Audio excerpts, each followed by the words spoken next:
که ما مثلا بچه بودیم و پر از رویا بودیم، چقدر قشنگ بود و رویامون رو بازی میکرد و مثلا من پسرمون دوست داشت معلم بشه، همیشه معلم بازی میکرد. من دوست داشتم مثلا دکتر بشم.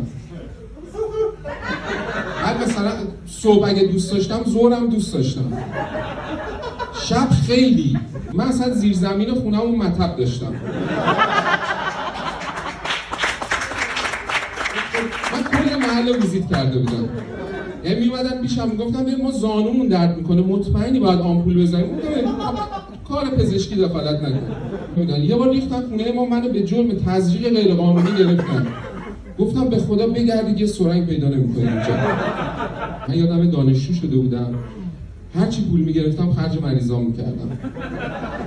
من نمیتونستم ول کنم چون من سوگند خورده بودم. نه فقط سوگند، الهام، الهه، روزیتا،